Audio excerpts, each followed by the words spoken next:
I'm here, Mark Cuban, you are the epitome of young Hollywood. I think I'm going to give you that credit right there. Yeah, there you go. See, I represent.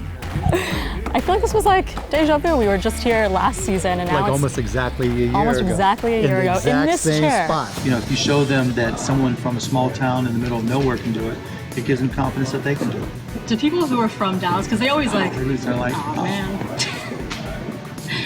And That's okay, just give us another minute. That's right. I took Barbara / Daymond's chair, had a moment of a shark And Robert's experience. chair, don't tell anybody, but Robert actually sits there. I think I scare people away every year. You know that I know that because I think it was Chris or somebody on their Snapchat said that Oh, that's right, they put it Robert up was there, yeah. sitting, and I was like, what? What's going on? Yeah, you know, Wait, things what happened change. with that? He just wanted to like be close to you? No, trust me. Who's more mean though, Kevin or Barbara? Mark. Oh. No, they just like, you know, to spice things up, and Chris and I get into it all the time. So having him on the opposite side kind of balances things out and makes it more interesting. I've seen Right. Cuban cry in his trailer, you know.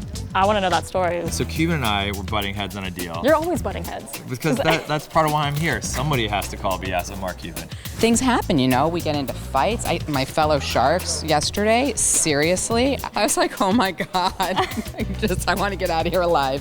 Last night, Cuban and I are butting heads, and I got back to my trailer after the night of filming was done, and where it says Chris Sack a shark, somebody had put a sticker over it that said Mark Cuban for president. I mean, come on, that's just like the worst, ugliest revenge. What is up with the tension with you and Chris? Is it like... He just looks up to me, you know? Well, he told me that you guys got in a little bit of a fight yesterday and that you were crying in your dressing room. I was like, please tell me that story immediately. Well, yeah, so if there's a little battle between Chris and I typically don't know what happened, but it's a big deal to Chris, so that's okay.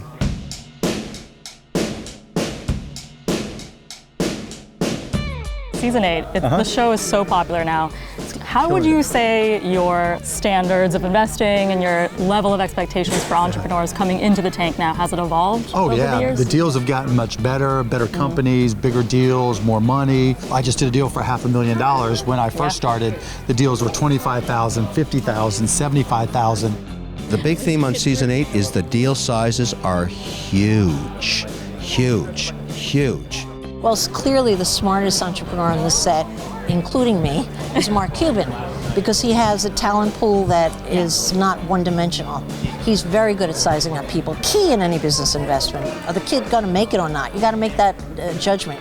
It's completely different. I mean, a company called like Taillights, where he put like a lit patch on some girl's jeans and called it a product, right? And what happened was the uncle had his nieces, and he had these like lit patches that he had just put together, and he was selling online for like 10 bucks a pop, and it just had like an emblem, but it would light up, and you'd put it on your back pocket of your jeans. And he had two girls out there that probably 20, 21, and they came out there and they were doing a little shake, shake, shake thing, right? I said, would you wear those on a date? And they just melted, right? And the guy, and I'm like, are you related to him? Because that's why you're out here. He goes, he's my uncle. So we went from those types of deals to, see, now there's a car right there. There's all kinds of big there's actually a legitimate car. A legit That's car. why we couldn't But you're not stand allowed over to there. look. Yeah, you're not allowed to look. And by the way, the biggest advantage of all, he's sitting on that big red chair, sitting on, what is it, $4 billion now? Do you know how much easier it is for him to lose $500,000 than me, who's only a millionaire? Yeah. No, come on, Mark, he's the man. I like Mark, but I don't like doing business with any of the sharks. I really don't. I'll tell you why. You know what? It's just it's a bunch of chefs. It's just a bunch of chefs. Yeah. You know, like Cuban. You know how much money this guy has. So if I'm up there trying to sit there and say, is this a right investment? He's so busy just trying to go and play basketball. He just gives the person $1 million, and then I go, well, 50% of that was mine, all right, just in case. Your whole thing with calling out scam artists. Yeah, I love it. You love crushing people. No, not crushing. Like if you're an entrepreneur and your heart's there and you're into, this is your life, I'll give you advice. I'll never rip on you.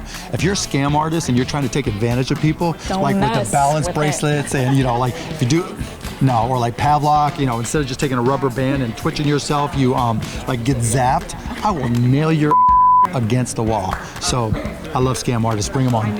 Okay, and then lastly, do you have a favorite quote that you live by? You have a lot of quotes. I have a lot of quotes. And everyone quotes you for the most part. But is there a couple someone else? My favorites are business is the ultimate sport. It's a competition that's 24/7 by 365. And then the second big quote I have is the one thing in life you can control is effort. So if you're going to get into business, you got to control your effort and work hard. It's your number one advice to entrepreneurs. Find something you love to do and be good at it. Be great at it, and that's typically the start of a great business.